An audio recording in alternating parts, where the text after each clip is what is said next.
Hello, everybody. Hello, everybody. Welcome to another edition of Mental Conditioning Monday. I am your host, the Mental Conditioning Trainer, Elliot Allen. How was everybody's week? How was everybody's weekend? We always started off with that. We want to really kind of give ourselves a test as to what happened last week. We want to kind of take that moment to really take a look at it. As I say it to you guys, I'm doing the same thing. Challenging week last week, mentally, physically, but I am here and we made it through another week. So that's always, again, a win. And I actually feel good. I feel great. That's the part about Mental Conditioning Monday that's exciting to me. I know some of you guys are very, very supportive. I want to take the time to say thank you for those of you who watch Mental Conditioning Monday faithfully every single week. And I get feedback a lot of times. People say, I'm watching, but just know that this is very exciting to me, and this really means a lot to me just to be able to come on here from a personal standpoint, to come on here, because I mean that I made it through the week. We've had some situations with just so much going on. I mean, we've done so many different mental conditioning Mondays for the past, wow, I think we're going on 8 years now of never missing a mental conditioning Monday for 8 years. And so many things during the course of that time has transpired. So many good things, so many very challenging things, but we've never missed.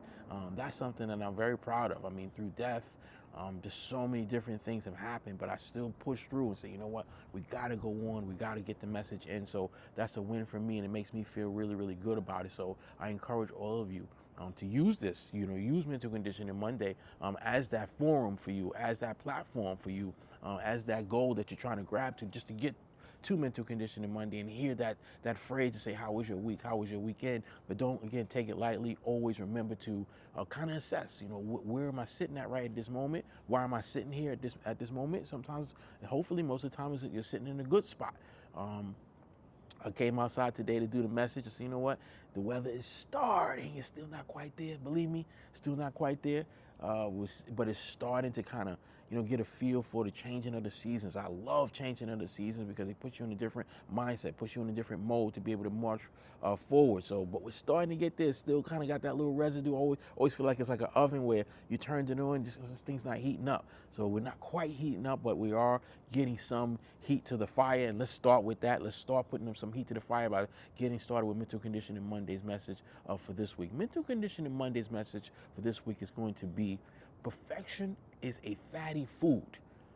Perfection is a fatty food. So I want to talk a bit about, the mindset of being perfect, and how challenging that is. And in a certain sense, it's a fatty food. This is a little bit of a challenging message because a lot of us have that mindset of wanting to be perfect and really wanting to make sure that we get it right, to almost an obsession about it. And when I say fatty food, what are we talking about? I also often talk about us, being very cognizant of our mental diet. That's a very important term. I'd like to, get everybody to be on board with me that that's a very important term, that we have to be very conscious of our mental diet. Each and every day, we are tending to our mental diet.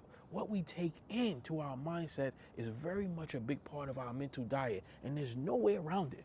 There's no way around it. Each and every day, we are nourishing our mental diet, whether it's with good foods or bad foods. And the foods that we're talking about is just basically life. The things that we hear into our ears, the talk, the gossip, the things on television, the experiences in our lives. That all makes up our mental diet. And that makes up us having the ability to make decisions. That makes up us having the ability to formulate our big pictures. That makes us up having the ability to be able to stay the course and to ultimately do our self-evaluations, which is the 4 principles we just named for you right there.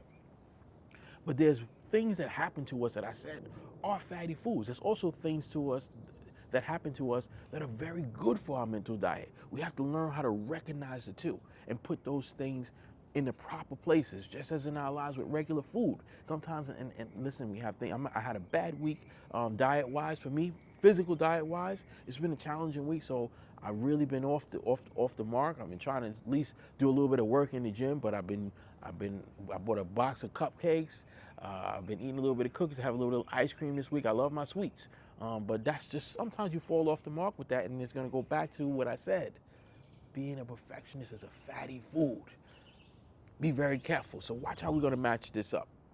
I remember years ago, I'm a big sports guy. I love the sport of boxing, but my first love is basketball. And basketball is really the sport that, for me, I was able to do. Basketball actually taught me a lot about life because, competing in basketball at the level that I competed at, it taught me a lot about life. It taught me a lot about that word, trying to be perfect. And one of the great basketball players of all time is Larry Bird, who played for the Boston Celtics in the 80s and 90s. And while I can't stand the Boston Celtics, can't stand Larry Bird, I have great respect for how good he is. He's truly one of the best players to ever play the game. The guy was just solid. Any situations late in the game, during the course of the game, you felt his feel of the game. You felt his ability to be able to win for the Boston Celtics, ultimately winning 4 championships for them during his reign. But, I watched a lot, documentaries on the Celtics and just about basketball in general. And hearing him do interviews, I remember him saying this one time, and this was years ago, and it always has stuck in my mind. It's probably like in the peak of his career. He said, one thing, when I go out there on the basketball floor, I don't look to be perfect. I don't look to hit, 15 out of 15 shots and 15 out of 15 free throws, get all my rebounds, make all my defensive plays properly. I don't look to do that because that's not going to happen.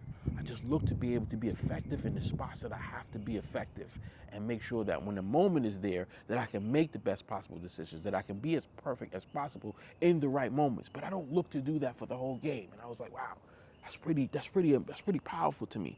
I really endorsed that. I really took that into my head because when you see him play, when you're watching him, the eye makes you think, man, this guy's trying to be perfect every second he plays. So he's one of them guys, he plays so hard, always on the floor and leaping for loose balls and just appear to leave no stone unturned. And that's not to say that at points in the game that he wasn't giving it his all, but it's his mindset that said, it's not important to be perfect.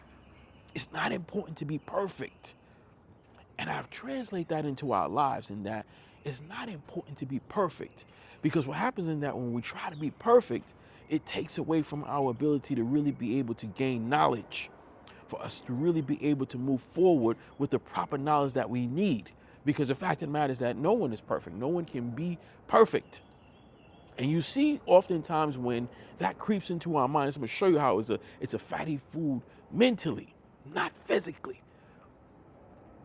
Use another sports analogy. When you talk about bowling, my sons, obviously, I well documented. I tell you guys all the time about, their journey in bowling.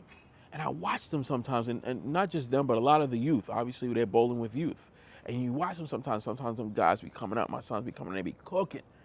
There's 10 frames in the game, they'll come out cooking.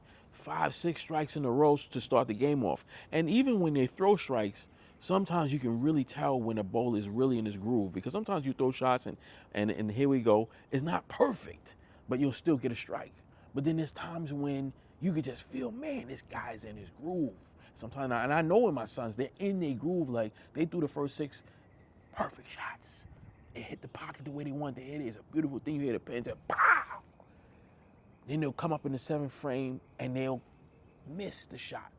The ball comes out of their hand wrong, slipped a little bit at the line, and then the shot misses, and there's no strike. And then you see it in their mindset like, oh my God. Now it's what you do after that is going to determine what happens the rest of that game. We're not perfect. But when you have the ability to set yourself back and understand that that's a fatty fool to believe that you are going to be perfect for every ball that you threw during the course of that bowling matchup. And I've seen it happen oftentimes with them. Once they make that mistake, then from there it's downhill. Then the next frame after that, you're like, they look like a different bowler. And that's not just them. Again, that's a lot of youth bowlers. That's a lot of even, adult bowlers. But that's a mindset to say we're not perfect. In our lives, it's the same thing.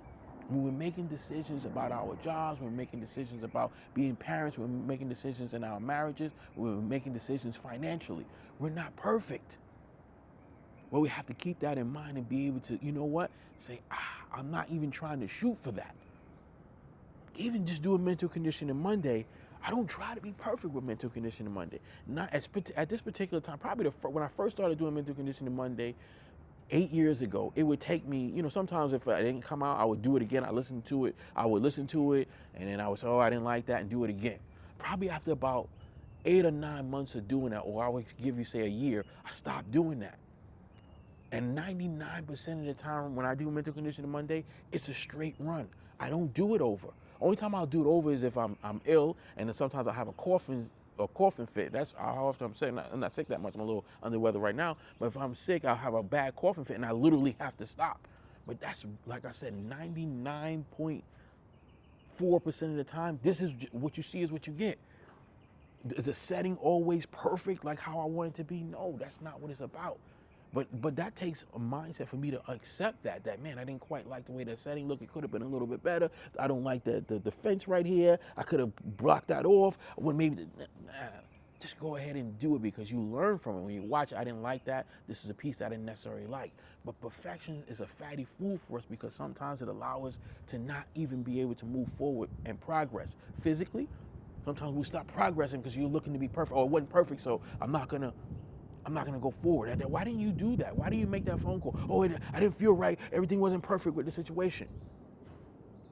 Or if you do go forward and it doesn't quite work out the way you wanted it to work out, you're not hearing and you're not receiving the information from it to be able to get better in the future.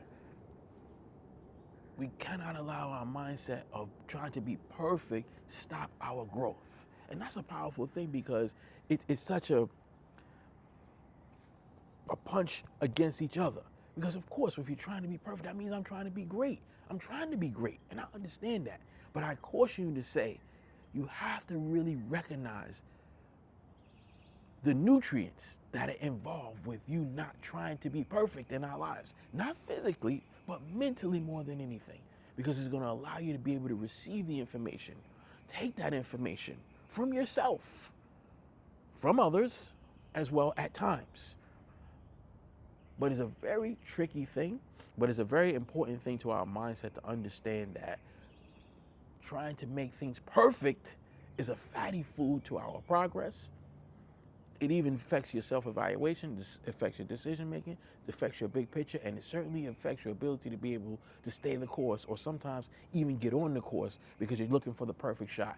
Doesn't always happen, will not always happen. So understand and get that piece into your mindset, get that piece of development into your daily regimen to understand that we're not perfect, we're never going to be perfect, and that's not a bad thing. It's not a thing that is a negative thing to our forward progress. My name is Elliot Allen. Have a great week. I'm going to try to enjoy this weather. I think it'll get a little bit warmer. Everybody have a great week. I'll see you right here again on Mental Conditioning Monday next week, but I'll see you again during the course of this week. We've got a lot of nice things coming up. Everybody have a great week.